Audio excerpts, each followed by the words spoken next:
Le vent hurlait à travers les fentes de la cabane, apportant la morsure glaciale d'un blizzard imminent.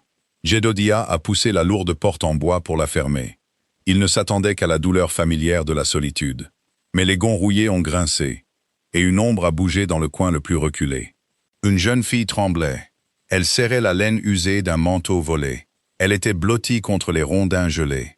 Ses yeux étaient creux, hagards. « S'il vous plaît », a-t-elle murmuré. « Regardez ». Ce qu'il a vu ensuite lui a coupé le souffle. Les aiguilles de pin et la glace crissaient sous les bottes de Jedodiah. Il a tiré la lourde porte de la cabane pour la fermer. Il a appuyé son dos large contre le bois brut. Il a expiré un long panache de buée grise. Dehors, l'hiver du Wyoming se déchaînait. Le ciel était d'un violet meurtri. Il crachait une neige dense et cinglante. À l'intérieur, la température n'était guère meilleure. Il n'a pas retiré ses gants tout de suite. D'abord, il a retiré le fusil Sharps de son épaule. Il l'a posé contre le cadre de la porte. Ses mouvements étaient délibérés. C'était l'économie d'un homme qui avait passé 10 ans à parler, surtout aux arbres, aux pièges et aux chevaux. Il l'a senti avant de le voir. Sous l'odeur âcre de la vieille résine de pin et du froid mortel, il y avait autre chose. De la laine mouillée, de la sueur, de la peur et du cuivre. La main de Jedodiah est descendue vers le lourd Colt Walker qui reposait sur sa hanche. Il ne l'a pas dégainé. Mais il a détaché la lanière de cuir qui le retenait. Il a tourné la tête lentement. Ses yeux s'habituaient à la pénombre de la cabane sans fenêtre. La seule lumière filtrait par les fissures du calfeutrage. « Ne bougez pas !» Une voix venait du coin le plus éloigné, près du ventre rouillé du poêle à bois. Ce n'était pas une voix d'homme. Elle était cassée, sans aucune basse. Elle tremblait si fort que les mots tenaient à peine ensemble. Jedodiah est resté parfaitement immobile. Ses yeux ont trouvé la forme dans l'obscurité. Une personne assise sur le sol en terre battue. Les genoux ramenés contre la poitrine, coincés dans l'angle des rondins. « Je ne bouge pas », a dit Jedodiah. Sa voix était comme des pierres qui grincent, profonde et rouillée par le manque d'usage. « Mais vous êtes assise dans ma cabane, et vous saignez. Je peux le sentir. » L'ombre a frissonné. « J'ai une arme. J'en suis sûr, » a répondu Jedodiah. Il a laissé sa main s'éloigner du Colt. « Mais si vous saviez vous en servir, vous m'auriez tiré dessus quand j'ai franchi cette porte. Vous tremblez trop pour pouvoir viser. Maintenant, je vais marcher jusqu'au tas de bois. Je vais allumer un feu. Si vous me tirez dessus, vous mourrez de froid dans environ 3 heures. » Il n'a pas attendu la permission. Il s'est éloigné de la porte. Son lourd manteau en peau de bison se balançait. Il sentait la tension dans la pièce, tendue comme la corde d'un arc. Mais le coup de feu n'est jamais parti. Il s'est agenouillé près du tas de petits bois. Il a retiré ses épaisses moufles en cuir. Il a frotté une allumette contre le foyer en pierre. Le soufre s'est enflammé, projetant une lumière jaune et crue dans la petite pièce. Il a regardé par-dessus son épaule. Elle était jeune, peut-être 20 ans, mais la crasse et l'épuisement ajoutaient des années à son visage. Ses cheveux étaient un enchevêtrement de mèches brun foncé. Ils étaient collés à ses joues par la sueur gelée. Elle portait un manteau d'homme en toile, 4 tailles trop grand. L'ourlet traînait dans la poussière. D'une main, elle serrait le col autour de son cou. L'autre main tenait un petit déringer rouillé, pointé vaguement vers sa poitrine. « Rangez ça », a dit Jedodiah, en reportant son attention sur le petit bois. Il a nourri la petite flamme avec des copeaux. « Ce genre d'engin a plus de chances de vous arracher les doigts que de me blesser. »« Je ne peux pas », a-t-elle murmuré. Jedodiah l'a ignoré. Il a allumé le feu, attisant les flammes jusqu'à ce qu'elles prennent sur les plus gros morceaux de pain. Le poêle a commencé à crépiter et à siffler. La fonte se réchauffait. Il se tenait debout, dominant sa silhouette assise. C'était un homme massif, bâti en force. Une cicatrice déchiquetée traversait sa barbe grise et dense le long de sa mâchoire. « Posez-le », a-t-il dit plus doucement cette fois. Elle a levé les yeux vers lui. Ses yeux étaient d'un bleu pâle, délavés. Ils étaient terrifiés. Mais au fond, il y avait un roc de défi, dur et obstiné. Sa main a abaissé le canon du déringer, le posant contre son genou. « Qui fuyez-vous » a demandé Jedodiah. Il s'est dirigé vers son sac, en sortant une cafetière en fer blanc. « Tout le monde » a-t-elle dit. Jedodiah a reniflé. « Ça fait beaucoup de monde. Ils vont venir » a-t-elle dit, la voix brisée. « Ils pistent mieux que des chiens de chasse. La tempête couvre vos traces.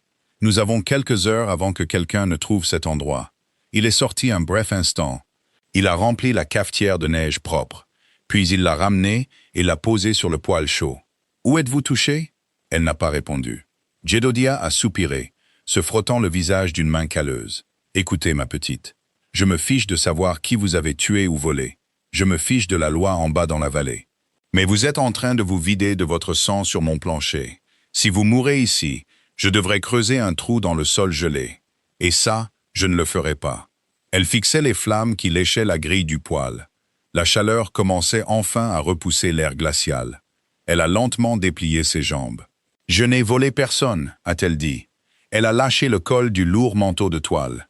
De sa main libre, elle a ouvert le revers, laissant tomber le tissu de son épaule gauche. « S'il vous plaît », a-t-elle murmuré. Son défi s'était brisé. Il ne restait qu'un épuisement brut et désespéré. « Regardez. » Jedodiah s'est retourné. Ce qu'il a vu a glacé le sang dans ses veines. Il avait vu des blessures par balles. Il avait vu des attaques d'ours, des gelures qui noircissaient les membres.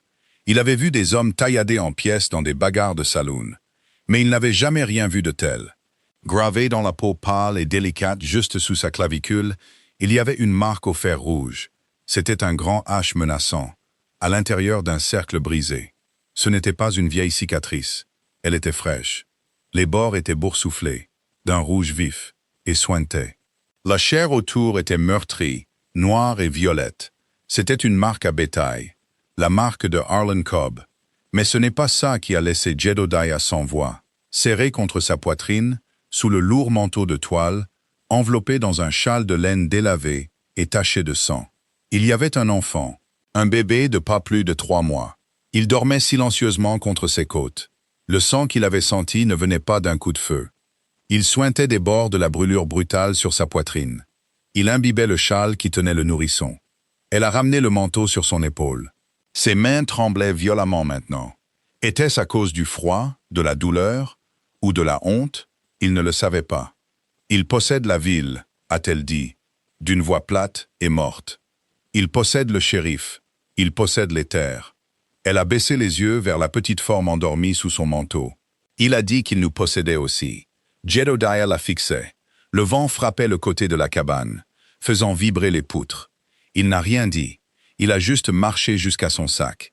Il a sorti sa trousse médicale en toile. Et il s'est agenouillé sur le sol, en terre battue à côté d'elle. L'eau dans la cafetière en fer blanc a commencé à bouillir, faisant claquer le couvercle. Jedodiah l'a retiré du feu avec un crochet en fer. Il en a versé une partie dans un bol en métal peu profond. Il l'a laissé refroidir juste assez pour ne pas brûler la peau. Il ne lui a pas demandé son nom. Pas encore. Les noms signifiaient des attachements, des fils de l'histoire qui pouvaient être tirés et s'en mêler. Il a juste tiré une caisse en bois. Il s'est assis en face d'elle et a montré son épaule. « Enlevez le manteau », a-t-il ordonné. Elle a hésité, ses mains planant au-dessus des revers. « Je ne vais pas vous faire de mal », a dit Jedodiah d'une voix neutre. « Mais cette brûlure est infectée. Si vous ne me laissez pas la nettoyer, la pourriture entrera dans votre sang. Vous serez morte dans 3 jours. Et alors, j'aurai un bébé qui hurle et pas de nourrice. Enlevez le manteau. » Elle a dégluti difficilement, hochant la tête une fois. Elle a déboutonné le manteau trop grand et l'a laissé glisser de ses épaules. Elle a soigneusement dénoué le châle de laine attaché autour de sa poitrine. Le bébé a bougé, émettant un léger gémissement, mais n'a pas pleuré. Elle a posé le nourrisson sur le manteau de toile à côté d'elle, sur le sol. Elle l'a bien emmitouflé. Elle était assise dans une fine chemise de lin en lambeaux. Le côté gauche était taché de brun rouille. Elle a baissé le tissu, exposant à nouveau la marque. De près, c'était pire. Le fer avait été maintenu là trop longtemps. C'était fait pour punir, pas seulement pour marquer. Jedodiah a pris un morceau de tissu propre. Il l'a trempé dans l'eau tiède. Il a ajouté quelques gouttes d'acide carbolique d'une petite bouteille en verre brun. L'odeur médicinale âpre a percé la puanteur de l'infection. « Ça va brûler », a-t-il dit. « Faites-le », a-t-elle répondu, en regardant droit devant elle, vers le mur. Il a pressé le tissu humide sur la plaie. Elle a tressailli, aspirant brusquement son souffle. Elle a sifflé entre ses dents. Sa main valide s'est enfoncée dans le sol en terre. Mais elle n'a pas crié. Jedodiah a travaillé rapidement. Il a essuyé la peau morte et le liquide jaune. Ses mains, immenses et rugueuses comme de l'écorce, bougeaient avec une douceur surprenante. « Arlen Cobb », a dit Jedodiah doucement tout en travaillant. « Je connais ce nom. Les hommes de la vallée parlent de lui comme s'il était un roi. Ils pensent qu'il l'est, a-t-elle réussi à dire, les yeux larmoyants de douleur. Il possède le plus grand troupeau de ce côté des montagnes. Il possède les droits de pâturage, les droits sur l'eau. Quiconque le contrarie retrouve son bétail empoisonné ou sa maison brûlée. Jedediah a rincé le tissu et l'a appliqué à nouveau. Et vous? J'étais une servante dans sa maison, a-t-elle dit. Sa voix était tendue, luttant contre l'agonie qui irradiait de sa poitrine. Mon père lui devait de l'argent, beaucoup d'argent. Il est mort avant de pouvoir le rembourser. Cobb m'a prise en paiement. L'esclavage est terminé, ma petite. On a fait toute une guerre pour ça. Elle a laissé échapper un rire sec et amer. La loi n'atteint pas le ranch de Cobb. Il m'a gardé là-bas pendant 2 ans. Elle a baissé les yeux vers le bébé endormi. Puis Trey est né. Jedediah a fait une pause. Il a regardé l'enfant, puis de nouveau la marque. Le fils de Cobb. Non, a-t-elle dit férocement, ses yeux pâles se levant pour rencontrer les siens. Celui de mon mari. Il était ouvrier au ranch. Cobb a découvert que nous nous étions mariés en secret. Il a battu mon mari à mort dans la cour principale. Il a forcé les autres ouvriers à regarder. Puis il m'a emmené dans le salon. Elle a touché la peau à vif et boursouflé de sa clavicule. Il a dit que j'appartenais au ranch, comme le bétail, comme les chevaux. Il a dit que le garçon lui appartenait aussi. Jedediah a fouillé dans sa trousse et a sorti une boîte de pommade. Il en a pris une noisette avec 2 doigts et l'a étalée sur la brûlure nettoyée. Elle a de nouveau sifflé, son dos se cambrant légèrement. J'ai attendu qu'il parte pour Denver, a-t-elle continué, sa respiration saccadée. J'ai volé un cheval, des vêtements. J'ai chevauché jusqu'à ce que le cheval s'effondre, puis j'ai marché. Vous avez marché? A demandé Jedediah. Il enroulait une bande de coton propre autour de son épaule et sous son bras pour maintenir le pansement. Par ce temps, depuis la vallée, je devais le faire. Jedediah a noué le bandage. Il s'est reculé, s'essuyant les mains sur un chiffon. Il l'a regardée. Elle était affamée, gelée et mutilée. Pourtant, il y avait une barre d'acier dans sa colonne vertébrale qui la tenait droite. « Je m'appelle Jedediah », a-t-il dit. « Kaya », a-t-elle répondu, en remontant sa chemise. « Je m'appelle Kay ». Elle a attrapé son manteau et l'a drapé sur ses épaules. Elle a repris le bébé dans ses bras, le serrant contre la chaleur de son corps. « Eh bien, Kay », a dit Jedediah, en se versant une tasse de café. Il ne lui en a pas offert. Elle avait besoin d'eau, pas de caféine. Il a versé une tasse d'eau tiède et la lui a tendue. « Vous avez choisi une mauvaise direction. Cobb a des hommes qui connaissent ces montagnes. Ils attendront la fin de la tempête. Puis ils vous traqueront. Cette neige ne couvrira pas tout, une fois qu'elle s'arrêtera. Alors je continuerai. Vous êtes à 100 miles de la prochaine voie ferrée. Il n'y a rien là-bas, à part la roche, la glace et les loups. » Jedediah a pris une gorgée de café amer. « Vous allez mourir. » Kyle a regardé par-dessus le bord de la tasse en fer blanc. Mieux vaut mourir de froid que d'être possédé. Jedediah l'a dévisagé. Il avait passé sa vie à fuir les complications du monde d'en bas. Il détestait le bruit, la cupidité, les cycles sanglants et sans fin d'hommes essayant de prendre ce qui appartenait à d'autres. Ici, la survie était simple. Vous aviez froid. Vous faisiez un feu. Vous aviez faim. Vous chassiez. Vous faisiez une erreur. Vous mouriez. Il y avait une honnêteté dans les montagnes. Accueillir une femme en fuite et un bébé avec les hommes de Harlan Cobb à ses trousses n'était pas seulement compliqué. C'était une condamnation à mort. « Buvez votre eau », a-t-il dit d'un ton bourru. « Mangez un peu de cette venaison séchée sur la table. Vous dormirez le plus près du poêle. » Kay l'a regardé s'éloigner. Il déroulait son épaisse peau de bison dans le coin le plus éloigné et le plus froid de la cabane. « Pourquoi m'aidez-vous » a-t-elle demandé. Jedediah n'a pas regardé en arrière. « Je ne vous aide pas. Je vous empêche juste de mourir sur mon plancher.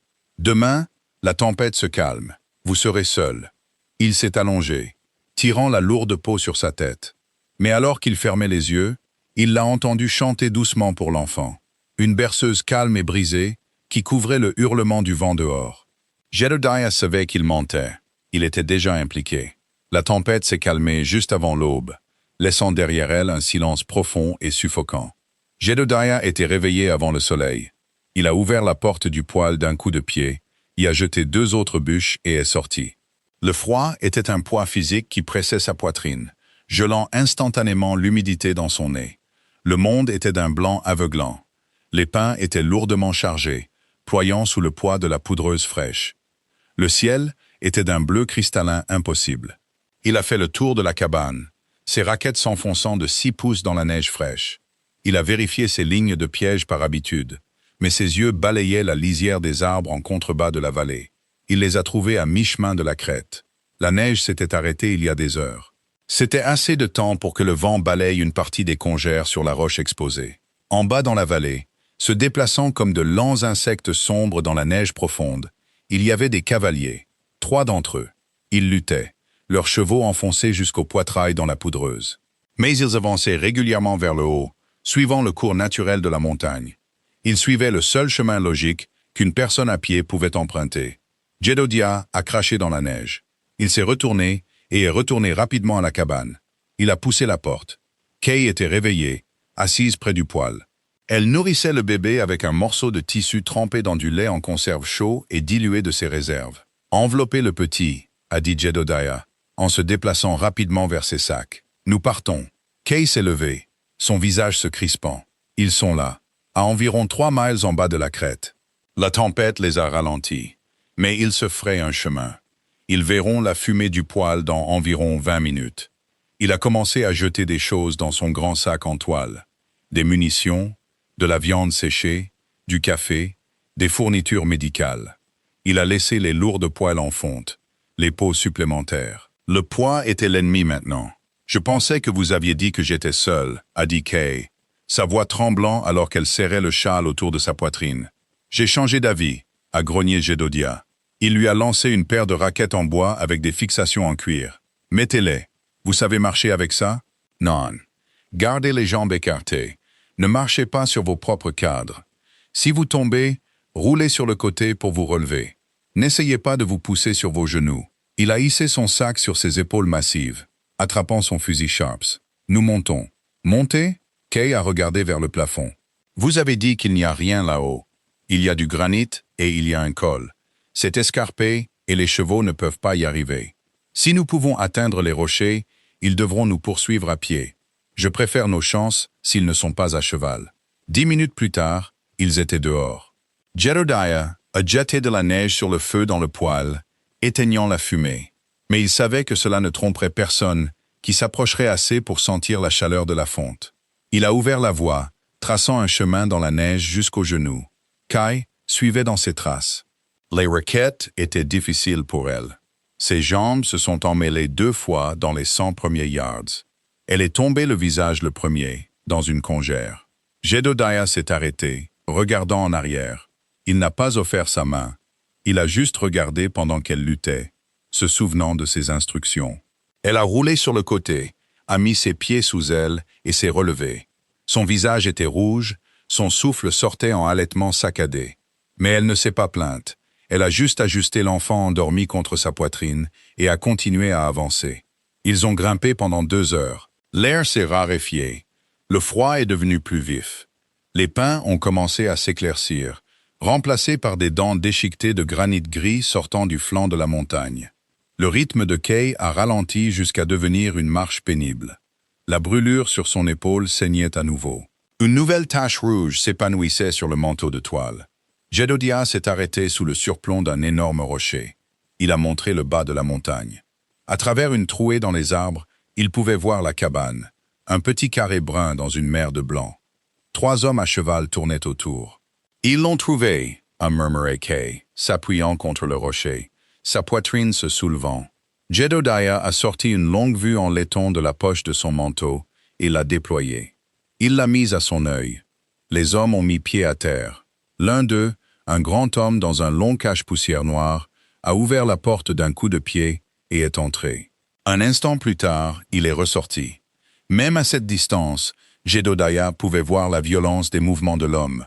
L'homme au cache-poussière a montré le sol, balayant la montagne de son bras. « Qui est celui avec le manteau noir ?» a demandé Jedodiah. Kay a plissé les yeux, son souffle se bloquant. « Arlen Cobb. » Jedodiah a baissé la longue vue. « L'homme en personne. Il doit vraiment vouloir vous récupérer. »« Il ne veut pas me récupérer, » a dit Kay, en regardant les petites silhouettes en bas. « Il veut faire un exemple. Si je m'échappe, D'autres pourraient essayer. Il tuera le bébé en premier. Il m'a dit qu'il le ferait. À travers la longue vue, Jedediah a regardé Cobb attraper une lanterne de sa selle. Il l'a fracassée contre le mur en bois de la cabane et a craqué une allumette. En quelques secondes, les rondins secs et imbibés de résine se sont embrasés dans une boule rugissante de flammes oranges. La fumée noire s'élevait dans le ciel immaculé. Jedediah a regardé son abri d'hiver, ses fourrures et la moitié de ses provisions partir en fumée. Il ne ressentait pas exactement de la colère. C'était plus froid que ça. C'était une prise de conscience dure et lourde qui s'installait dans ses entrailles. Il a replié la longue vue et l'a glissée dans sa poche. Il a regardé Kay. Elle fixait le feu, frissonnant. Sa main reposait de manière protectrice sur la tête du bébé. « Très bien », a dit Jedediah, tournant le dos à la cabane en feu et regardant les pics déchiquetés et impitoyables au-dessus d'eux. « Ils veulent chasser. Montrons-leur comment on fait ici. » Le granny déchirait leurs bottes. La lisière des arbres s'est terminée brusquement, laissant place à un monde vertical et brutal de pierres grises et de glace balayées par le vent. La neige ici était plus mince, soufflée par les rafales incessantes, laissant derrière elle une roche vitreuse et traîtresse. Jedediah a détaché ses raquettes et les a attachées à son sac. Kay s'est effondré contre un rocher, sa poitrine se soulevant. La montée avait vidé son visage de toutes couleurs, laissant sa peau d'un blanc cendré et translucide. Chaque respiration qu'elle prenait était une bouffée de vapeur visible et saccadée. Sous son manteau, le bébé a poussé un cri faible et affamé. « Chut, Tommy !» a-t-elle soufflé, chancelant sur ses pieds. Elle a tapoté maladroitement le paquet à travers la lourde toile. « Chut, maintenant !» Jedediah l'a regardé. Le manteau de toile était trempé à l'épaule gauche. La blessure saignait à nouveau, se rouvrant avec l'effort de la montée. Elle ne tenait que par l'adrénaline et la terreur, et ces deux carburants étaient très combustibles et s'épuisaient vite. « Buvez », a-t-il dit, en pressant sa gourde dans sa main valide. « Prenez de petites gorgées.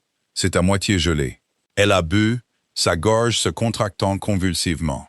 Quand elle la lui a rendue, ses doigts ont effleuré les siens. Ils étaient comme de la glace. « C'est encore loin ?» a-t-elle demandé. « Aussi loin qu'il le faudra », a répondu Jedediah, tournant son regard vers la pente. 3 silhouettes se frayaient un chemin à travers les derniers arbres. Ils avaient laissé les chevaux derrière eux. À leur crédit, ils se déplaçaient vite. Harlan Cobb n'était pas seulement un homme riche qui payait les autres pour faire son sale travail. Il menait la charge. À ses côtés se trouvaient 2 hommes que Jedediah reconnaissait à leurs lourds manteaux de bison et à leurs longs fusils. Boyd et Elias, des chiens de piste qui travaillaient dans la vallée pour des primes et des salaires. C'étaient des hommes dangereux. Ils ont laissé les animaux, a noté Jedediah. Ça veut dire qu'ils pensent que nous sommes piégés contre le sommet. Il s'est retourné vers la paroi de la falaise. C'était une chute abrupte d'environ 40 pieds, rompue seulement par une fissure verticale étroite. Une cheminée assez large pour qu'un homme puisse s'y coincer et grimper. « On monte par là », a-t-il dit, en montrant la fissure. Kay a levé les yeux. Le vent a pris ses cheveux, les fouettant sur son visage. « Je ne peux pas grimper ça. Pas avec lui. » Elle a montré le bébé attaché à sa poitrine. Si je glisse, il s'écrase contre le rocher. Jedediah a enlevé son lourd sac de ses épaules. Il a sorti une longueur de corde de chanvre tressée, 50 pieds, raidie par le froid. Il a fait un nœud de chaise autour de sa taille, testant le serrage. « Vous n'allez pas grimper », a-t-il dit. « Vous allez vous accrocher. » Il s'est approché de la base de la cheminée. Il n'a pas attendu sa permission. Il a tendu ses mains massives, attrapant les revers de son manteau trop grand.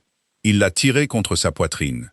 Kay a eu un hoquet, se raidissant par instinct, luttant contre la proximité soudaine de cet homme géant et taciturne. « Enroulez vos bras autour de mon cou », a ordonné Jedediah. Sa voix ne laissait aucune place au débat. « Enroulez vos jambes autour de ma taille. Verrouillez vos chevilles. Gardez le garçon entre nous. Je porterai le poids sur mon dos. » Kay a hésité. La peur dans ses yeux a augmenté. Elle avait fait confiance à un homme une fois, et cela s'est terminé avec son mari battu à mort dans la poussière. Elle avait fait confiance à un autre, et cela s'est terminé avec un fer chaud brûlant sa chair. « Kay !» La voix de Jedediah s'est adoucie d'une fraction. C'était la première fois qu'il utilisait son nom depuis la cabane. « Si nous restons ici, vous mourrez. Le garçon meurt. Accrochez-vous à moi. » Elle l'a regardé dans les yeux. Il n'y avait pas de pitié en eux, pas de cruauté cachée. Juste la réalité dure et plate de la montagne. Elle a hoché la tête une fois. Elle s'est approchée. Elle a jeté ses bras sur ses épaules, croisant ses poignets derrière son cou. Elle a sauté légèrement, enroulant ses cuisses autour de ses hanches, croisant ses chevilles derrière son dos. Le bébé était pris en sandwich en toute sécurité entre leurs poitrines, amorti par les couches de laine et de toile. Jedediah a grogné sous le poids mort soudain. Il a attrapé la corde, l'a passée dans son sac et l'a attachée pour qu'elle traîne derrière eux. Puis il s'est retourné et s'est coincé dans la cheminée. La montée a été brutale. Jedediah a placé son dos contre un mur de la fissure et ses bottes contre l'autre, se hissant vers le haut, centimètre par centimètre. La pierre frottait contre sa colonne vertébrale. Ses cuisses brûlaient de feu lactique. Kay tremblait violemment contre lui, son visage enfoui dans son cou. Il pouvait sentir son souffle saccadé et chaud contre son col. « Ne regardez pas en bas », a-t-il lâché entre ses dents, ses bottes glissant d'une fraction sur une plaque de glace noire. Il s'est rattrapé, enfonçant son talon plus fort dans le granit. « Je ne regarde pas », a-t-elle murmuré. Il pouvait sentir l'infection, l'odeur de fer du sang frais et le lait aigre du bébé. Mais sous tout cela, il sentait le battement rythmique et désespéré de son cœur contre ses côtes. C'était une chose fragile, luttant contre l'immense et écrasante indifférence de la montagne. Il a fallu 20 minutes pour franchir les 40 pieds. Jedediah a atteint le bord du surplomb, attrapant une corne de roche saillante avec un rugissement d'effort, et les a hissés tous les deux par-dessus le bord. Ils se sont effondrés sur une plateforme de pierre saupoudrée de neige. Kay a roulé loin de lui, reprenant immédiatement son souffle, vérifiant le bébé. Trey pleurait maintenant, un son grêle et fin qui portait trop bien dans l'air raréfié. « Faites-le taire !» a halté Jedediah, se mettant à genoux. Il a attrapé la corde qui traînait et a hissé son lourd sac le long de la falaise, main sur main. Il a traîné le sac par-dessus le bord, juste au moment où une détonation sèche a résonné dans le canyon. Un nuage de poussière de roche a explosé à 3 pieds de la tête de Jedediah. Une seconde plus tard, le bruit sourd d'un fusil lourd a roulé le long de la montagne. Jedediah n'a pas bronché. Il a attrapé Kay par le col et l'a traîné brutalement derrière une flèche de roche déchiquetée. Il a décroché son Sharps, relevant la hausse vernier. « Restez à terre », a-t-il commandé. Il a rampé sur le ventre jusqu'au bord de la plateforme. En bas, à la base de la cheminée qu'il venait de grimper, les 3 hommes regardaient vers le haut. Boyd avait son fusil levé, de la fumée s'échappant du canon. Jedediah a calé la crosse du Sharps contre son épaule. Il a armé le marteau massif. Le clic était fort, décisif. Il n'a pas visé Boyd. Il a visé la paroi rocheuse à 2 pieds au-dessus de la tête de l'homme. Il a pressé la détente. Le Sharps a rugi, reculant violemment contre son épaule. Un morceau de granit de la taille d'une assiette s'est brisé au-dessus de Boyd, le douchant, lui et Cobb, d'éclats tranchants comme des rasoirs. Boyd s'est baissé brusquement, jetant ses mains sur son visage. Cobb est resté parfaitement immobile, regardant la fumée s'épanouir depuis le bord de la falaise. Jedediah n'a pas rechargé. Il a reculé, se retirant à l'abri des rochers. « C'était lui ?» a demandé Kay, les yeux écarquillés, serrant le bébé contre elle. « Non », a dit Jedediah, en attrapant son sac. « Juste un avertissement, pour leur faire savoir que le terrain élevé est pris. Ils n'essaieront pas la cheminée maintenant. Ils devront contourner par la crête est. Ça prend 3 heures. » Et puis Jedediah a regardé le ciel. Le soleil plongeait derrière les pics déchiquetés, peignant la neige de teintes de violet meurtri et de gris profond. La température chutait déjà, le vent prenant un nouveau tranchant de rasoir. Puis il fait nuit, a dit doucement Jedediah, et la montagne commence à tuer quiconque ne la respecte pas. La nuit n'est pas tombée dans les hautes terres. Elle s'est abattue comme un couvercle de fer. Le froid était immédiat et absolu. Ce n'était pas seulement une sensation physique. C'était un prédateur cherchant les fissures dans leurs vêtements, la sueur sur leur peau, volant la chaleur de leur sang. Jedediah a trouvé le surplomb juste avant que la dernière lumière ne disparaisse. C'était une dépression peu profonde, creusée dans la paroi de la falaise par des siècles de vent, à l'abri des pires rafales du nord. « Entrez !» a-t-il ordonné. Kay a rampé sous le rebord de la roche. Elle frissonnait de manière incontrôlable maintenant, ses dents claquant si fort que Jedediah pouvait les entendre par-dessus le vent. Il a jeté son sac et a sorti une lourde bâche en toile huilée. Il l'a tendue à travers l'ouverture du surplomb. créant une tente basse et exiguë. À l'intérieur, l'obscurité était absolue. Jedodiah travaillait au toucher. Il a rassemblé de petites brindilles sèches d'un genévrier rabougri et mort, accroché au rocher. Il a allumé un tout petit feu, pas plus grand qu'une tasse de thé, en utilisant une poignée de mousse sèche pour attraper l'étincelle. La flamme était faible, mais derrière la bâche, la chaleur était piégée. Il a déballé sa peau de bison et l'a jetée sur Kay. « Enveloppez-vous, vous et le garçon. N'enlevez pas le manteau. Gardez-le simplement contre votre peau. » Il a fait chauffer de la neige dans sa tasse en fer blanc, l'a fait bouillir et la lui a tendue. Elle a bu avidement, la chaleur rayonnant dans sa poitrine. Trey était calme maintenant, épuisé, tétant faiblement dans le noir sous les lourdes peaux. « Ils n'arrêteront pas !» a murmuré Kay, en regardant la petite braise vacillante du feu. « Non !» a convenu Jedodiah. Il nettoyait méticuleusement la culasse de son Sharps, essuyant la condensation avant qu'elle ne puisse geler. La fierté de Cobb est blessée. Pour un homme comme ça, la fierté est tout ce qu'il a. Vous avez pris un morceau de sa propriété. Il doit prouver qu'il peut le récupérer. Sinon le reste de la vallée commencera à penser qu'il est faible. Il vous tuera pour m'avoir aidé. Jedodiah a fait une pause. Il l'a regardé par-dessus la faible lueur des braises. Beaucoup d'hommes ont essayé de me tuer, Kay. Aucun d'eux n'a encore réussi. Il a refermé la culasse du fusil et a inséré une énorme cartouche en papier de la taille d'un pouce dans la chambre. Il a glissé une nouvelle capsule de percussion sur la cheminée. « Restez ici », a-t-il dit, en se dirigeant vers le bord de la bâche. « Gardez le feu de cette taille, pas plus grand. Si vous entendez des tirs, ne bougez pas. Si je ne suis pas de retour à l'aube, commencez à marcher vers l'est. Il y a un camp de mineurs à environ 30 miles à travers le col. Ils ne poseront pas de questions. » Kay a tendu les doigts, attrapant le cuir épais de la manche de son manteau. « Où allez-vous ?»« Rétablir l'équilibre », a dit Jedodiah. Il s'est éloigné et a glissé dans le vent noir. Il a grimpé plus haut, se déplaçant avec la grâce silencieuse et exercée d'un chat chasseur. Il connaissait ce terrain. Il savait comment le vent se déplaçait dans les canyons, comment il portait le son, comment il masquait les mouvements. Le saut de l'homme mort était une corniche étroite et glacée à 50 yards au-dessus du surplomb. Elle commandait une vue sur la crête est, le seul chemin que Cobb et ses hommes pouvaient emprunter pour contourner la cheminée. Jedodiah s'est coincé entre deux dalles de granit. Il a posé le lourd canon du Sharp sur un rocher lisse, créant un appui parfait et stable. Et puis il a attendu. Le froid lui rongeait les doigts, raidissant ses articulations, mais sa respiration restait lente et régulière. Il était une créature du froid. 1 heure a passé, puis 2. La lune a dépassé les lointains sommets, projetant une lumière argentée et crue sur les champs de neige. Les ombres étaient profondes, s'accumulant comme de l'encre dans les crevasses. Puis il a vu un mouvement. C'était un scintillement au début, une ombre se détachant d'un affleurement rocheux sur la crête. Puis un autre. 3 hommes se déplaçant en file indienne, longeant la paroi de la falaise pour éviter d'être silhouettés contre la neige. Jedodiah a glissé son doigt à l'intérieur du pontet. Il a pressé sa joue contre la crosse en noyer gelé. Il a ignoré la grande silhouette de Harlan Cobb au milieu. Cobb était le chef, mais Boyd et Elias étaient le danger. C'étaient eux qui savaient pister dans le noir. Crève les yeux de la bête, et la bête devient aveugle. Il a attendu que l'homme de tête, Elias, à en juger par la carrure de ses épaules, traverse une petite brèche dans les rochers.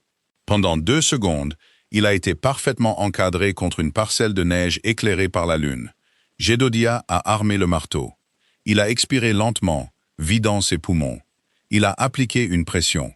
Le Sharps a détonné comme un canon. Le flash de la bouche a brièvement illuminé toute la corniche. La lourde balle de plomb a traversé les 300 yards d'air vide en un instant. Elias n'a pas crié. L'impact l'a soulevé et l'a projeté en arrière contre la paroi rocheuse. Il s'est effondré instantanément, glissant le long du granit dans la neige profonde, laissant une large traînée sombre sur la pierre. Le bruit du fusil a résonné dans le canyon, se multipliant, rendant impossible de dire d'où venait le tir. Jedodiah a immédiatement roulé loin de sa position de tir, attrapant son fusil, se déplaçant de 10 yards sur sa droite derrière un nouveau groupe de rochers. En bas sur la crête, le chaos a éclaté. Boyd s'est jeté à terre, pressant son visage dans la neige. Cobb s'est accroupi derrière un rocher saillant. D'où ça venait? La voix de Cobb, portée par le vent, était tendue d'une panique soudaine et authentique.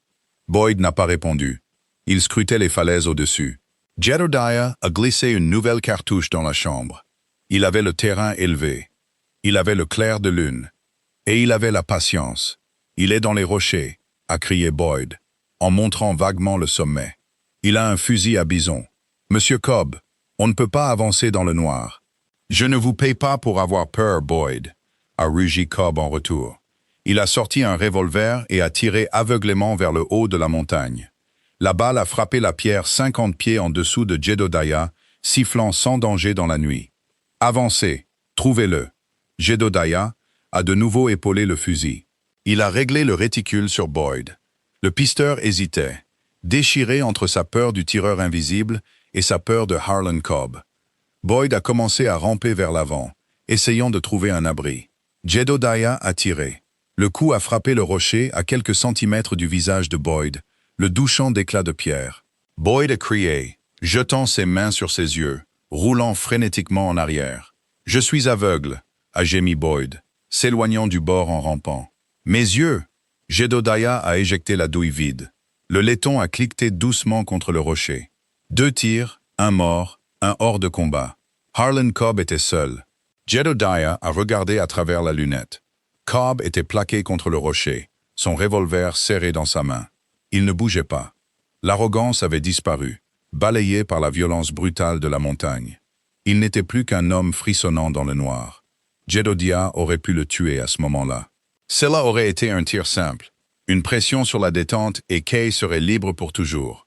Il a maintenu la visée stable sur le centre du dos de Cobb. Il a senti le fer froid de la détente contre son index. Il a pensé à la marque boursouflée et sointante sur l'épaule de Kay. Il a pensé au mari battu à mort dans la poussière. Mais alors que Jedediah regardait à travers la lunette, une rafale de vent a hurlé dans le canyon, emportant avec elle un son faible, presque imperceptible, provenant du surplomb en dessous. Le bébé. Jedediah a lentement abaissé le fusil. Tuer Cobb maintenant, depuis l'ombre, n'était qu'une exécution. Cela ne mettrait pas fin à la légende de Harlan Cobb. Cela ne ferait que faire de lui un martyr dans la vallée, et ses hommes traqueraient Kay juste pour venger son fantôme. Non, pensa Jedediah, en désarmant le marteau. Si Cobb devait mourir, il devait savoir exactement pourquoi, et il devait faire face à la femme qu'il avait essayé de briser. Jedediah s'est éloigné de la corniche, se fondant dans les ombres, et a commencé la descente silencieuse vers le surplomb. Le vrai combat viendrait avec l'aube. Jedediah s'est glissé sous la bâche en toile. Le petit feu s'était réduit à un seul œil rougeoyant dans le noir. Kay était réveillée. Elle était assise, complètement immobile. La lourde peau de bison tirée sur sa tête, le bébé calme contre sa poitrine. « C'est fini » a-t-elle demandé. Sa voix était un râle sec. « 2 à terre » a dit Jedediah. Il s'est assis lourdement contre le mur de pierre. Le froid s'était infiltré profondément dans ses os pendant l'attente sur la corniche. Elias est mort. Boyd a reçu des éclats de roche au visage. Il est aveugle ou presque. Il ne grimpera pas plus haut. Et Cobb? Kay a resserré la peau autour de ses épaules. Elle n'a pas demandé pourquoi il avait épargné le propriétaire du ranch. Elle avait vécu assez longtemps dans la maison de Cobb pour comprendre les mathématiques brutales du pouvoir. Si Cobb mourait dans le noir, abattu par un fantôme invisible, il mourrait en victime. Ses hommes parcouraient ses pics jusqu'à ce qu'ils la trouvent, juste pour régler les comptes. Il continuera à venir, a-t-elle murmuré. Il ne lui reste que sa fierté. Cela le rend dangereux. Je sais, a répondu Jedediah. Il a tendu ses doigts épais, ajoutant 3 autres brindilles sèches à la braise. Une maigre flamme jaune s'est élevée, projetant de longues ombres dansantes contre le granit. C'est un homme de la vallée. Il pense que l'argent et la peur lui achètent le monde. Il ne comprend pas que la montagne se fiche de ses comptes en banque ou de sa marque. Ils sont restés assis en silence pour le reste de la nuit. Jedediah n'a pas dormi. La montagne ne le permettait pas. Il a écouté le vent griffer la toile, cartographiant les rafales changeantes dans son esprit. Il a écouté la respiration de Kay, lente et tendue, luttant contre l'infection qui se propageait sans aucun doute depuis son épaule. L'aube est arrivée non pas avec de la chaleur, mais avec une lumière grise, plate et aveuglante qui faisait mal aux yeux. Le vent est tombé, laissant une immobilité si profonde qu'elle semblait lourde. Jedodiah a retiré la bâche. Le monde était un océan gelé de pics déchiquetés et de vallées aux ombres bleues foncées. Il est sorti sur la corniche, ses bottes craquant sur la pierre givrée. Il a regardé vers la crête est. Une silhouette solitaire se traînait sur la pente. Arlen Cobb ne ressemblait plus du tout à un roi maintenant. Son long cache-poussière noir était déchiré et givré de blanc. Il se déplaçait avec une urgence désespérée et maladroite, glissant sur la glace, tombant à genoux et se relevant avec son fusil. Il avait laissé Boyd derrière lui. Il avait laissé son homme mort. Il ne fonctionnait qu'à l'obsession pure et distillée. « Nous devons bouger », a dit Jedodiah, en se retournant vers le surplomb. Kay est sortie en rampant, le visage pâle, de profondes poches violettes sous les yeux. Elle a chancelé en se levant. Jedodiah l'a attrapée par le coude, la stabilisant. Sa peau était brûlante de fièvre à travers la manche du manteau de toile. « Je ne peux pas aller beaucoup plus loin, Jed », a-t-elle dit. C'était une déclaration de fait, dénuée d'apitoiement. « Vous n'avez pas à le faire », a-t-il dit. « Nous allons à un endroit appelé l'enclume du diable. C'est une plateforme de roches plates à environ un quart de mille plus haut. C'est une impasse. Ça tombe à pic de 300 pieds de l'autre côté. » Kay l'a regardé, confuse. « Une impasse? Vous nous piégez. » « Je lui donne exactement ce qu'il veut, » a dit Jedodiah. Il a jeté son sac sur son épaule et a ramassé son Sharps. « Je lui donne un coin où nous acculer. Allons-y. » La montée finale a duré 1 heure. L'altitude était éprouvante. Chaque pas semblait être fait dans de la boue profonde. Kay s'appuyait lourdement sur Jedodiah, sa respiration sifflant dans sa poitrine. Trey était calme, une léthargie effrayante s'installant sur le nourrisson. Le froid était en train de gagner. Ils ont franchi la crête et sont arrivés sur l'enclume du diable. C'était une dalle de granit noir, plate et austère, surplombant un abîme vertigineux. Le ciel au-dessus était d'un ardoise lourd et meurtri. Il n'y avait pas d'abri, pas de rocher pour se cacher, juste 50 yards de pierre à découvert, se terminant par le néant. Jedodiah s'est arrêté au centre de l'enclume. Il a laissé tomber son sac.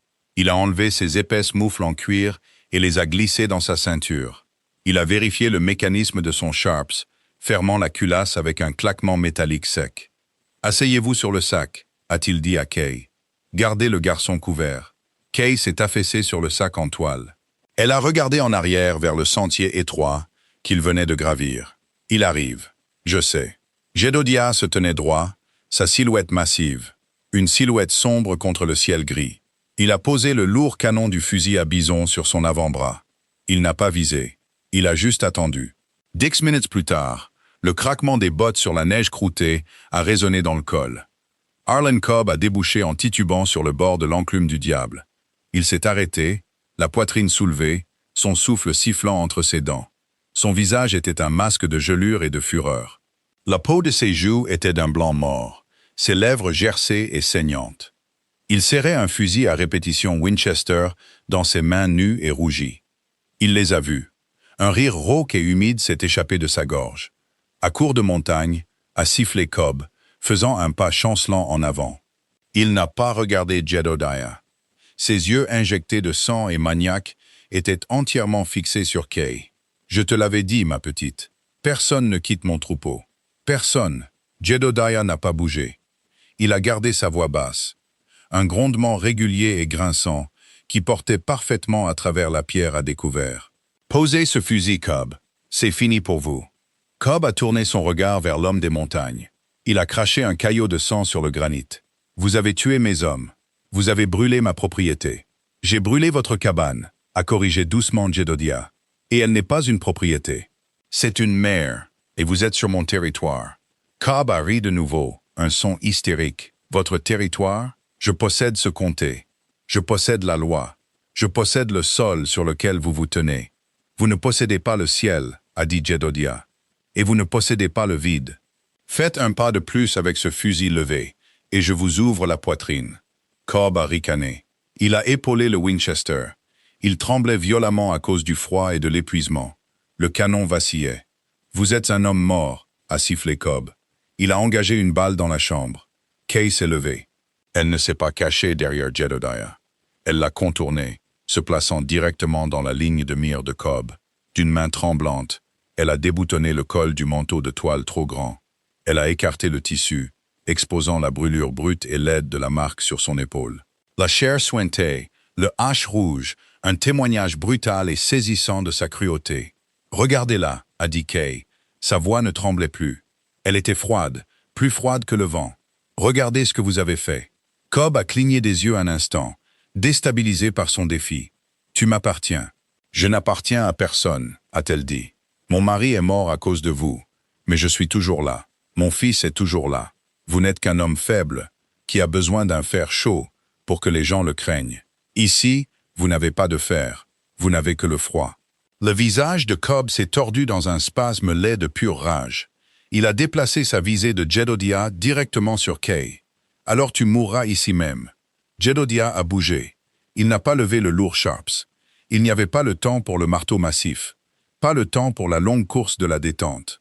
Au lieu de cela, il s'est élancé en avant, jetant son poids immense à travers l'espace qui les séparait. Cobb a tiré.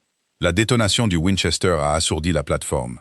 Jedediah a senti une ligne d'agonie brûlante lui traverser les côtes gauches. La balle a déchiré la lourde peau de bison et lui a effleuré le flanc. Cela ne l'a pas ralenti. Avant que Cobb ne puisse actionner le levier pour un second tir, Jedediah l'a percuté. L'impact a été comme un éboulement frappant un arbre mort. Cobb a volé en arrière, le fusil tourbillonnant de ses mains, cliquetant sur le schiste. Ils ont heurté le granit dur ensemble. Cobb s'est débattu, cherchant désespérément le lourd revolver à sa hanche. Jedediah ne lui en a pas laissé la chance. Il a attrapé le propriétaire du ranch par le col de son cache-poussière en ruine, le soulevant à moitié du sol, et a enfoncé un poing de la taille d'un jambon dans le visage de Cobb. Un os a craqué. Cobb est devenu flasque, ses yeux roulant en arrière. Jedediah ne s'est pas arrêté. Il a traîné le propriétaire du ranch inconscient sur ses pieds, le tirant en arrière vers le bord de l'enclume. La chute de 300 pieds bâillait en dessous d'eux, une gueule de pierre déchiquetée et d'ombre. Jedediah le tenait au-dessus du vide. Le vent fouettait le cache-poussière de Cobb. Un glissement, une ouverture de ses doigts, et le roi de la vallée ne serait plus que de la viande brisée au fond du ravin. Kay s'est avancée. Elle se tenait à côté de Jedediah, regardant l'homme suspendu au-dessus du vide. Cobb Jamie, ses yeux s'ouvrant en papillonnant. Il a regardé en bas, son souffle s'est bloqué dans sa gorge, un couinement pathétique et aigu s'échappant de ses lèvres. « S'il vous plaît » a supplié Cobb, son arrogance complètement brisée. Des larmes de terreur ont gelé instantanément sur ses joues. « S'il vous plaît, je vous paierai. Je vous donnerai de l'or, des terres, tout ce que vous voulez. » Jedediah a regardé Kay. Il a attendu. La décision ne lui appartenait pas. Kay a regardé dans les yeux terrifiés de Cobb. Elle a vu l'homme qui avait ordonné que son mari soit battu à mort. Elle a vu l'homme qui avait tenu le fer contre sa peau. Elle avait le pouvoir maintenant. Elle pouvait hocher la tête et le cauchemar prendrait fin. Elle a regardé Jedediah. Elle a regardé ses mains, massives et ensanglantées, tenant son bourreau au-dessus du vide. Puis elle a baissé les yeux vers le paquet attaché à sa poitrine. Trey a bougé, laissant échapper un léger soupir. « Lâchez-le » a dit Kay doucement. Cobb a crié. « Lâchez-le » a répété Kay, sa voix ferme. « Lâchez-le ici, sur le rocher. Laissez-le redescendre à pied. Laissez-le raconter à toute la vallée qu'il est monté ici pour tuer une femme et un bébé, et qu'il s'est fait rosser. Laissez-les le voir, gelé et brisé. Le tuer ne fait que le transformer en fantôme. Laissez-le vivre comme une blague. » Jedediah l'a regardé pendant un long moment. Un lent et sinistre sourire a fendu sa barbe grisonnante. Il a ramené Cobb en arrière et l'a jeté sur le granit. Cobb s'est éloigné à quatre pattes, pleurant, glissant sur son propre sang, rampant désespérément vers le sentier par lequel ils étaient montés. Il n'a pas regardé en arrière. Il a juste dévalé la pente, une créature brisée et pathétique se retirant vers la sécurité de sa vallée. Jedediah l'a regardé partir. Il a pressé une main sur ses côtes, sentant la chaleur collante de son propre sang. C'était une éraflure superficielle. Elle laisserait une cicatrice, mais elle ne le tuerait pas. Il s'est tourné vers Kay. Elle chancelait de nouveau, l'adrénaline quittant son système, la fièvre prenant le dessus. Jedediah l'a rattrapée avant qu'elle ne touche le sol. Il l'a soulevée sans effort dans ses bras, la tenant, elle et le bébé, contre sa large poitrine. « Vous avez bien fait, Kay » a-t-il grondé. Le camp de mineurs, a-t-elle murmuré, ses yeux se fermant. Vous avez dit qu'il y avait un camp. Il y en a un, a dit Jedodiah, tournant le dos à la vallée. Il a regardé vers le col est où le soleil perçait enfin à travers les lourds nuages, peignant la neige d'un or brillant et aveuglant. C'est une longue marche, mais nous avons le temps. Il a ajusté sa prise, portant le poids des 2 seules personnes qui comptaient encore au monde, et a commencé la longue descente. Merci beaucoup de nous avoir accompagnés dans ce voyage difficile à travers les hautes terres. Si cette histoire de survie, de courage et d'esprit indomptable vous a captivé, cliquez sur le bouton j'aime. Ça nous aide plus que vous ne l'imaginez. Partagez cette vidéo avec quelqu'un qui aime les drames westerns authentiques et réalistes. Et n'oubliez pas de vous abonner et d'activer la cloche pour ne jamais manquer notre prochain récit de la frontière. Laissez un commentaire ci-dessous. L'auriez-vous poussé dans le vide? Discutons-en. On se retrouve pour la prochaine histoire.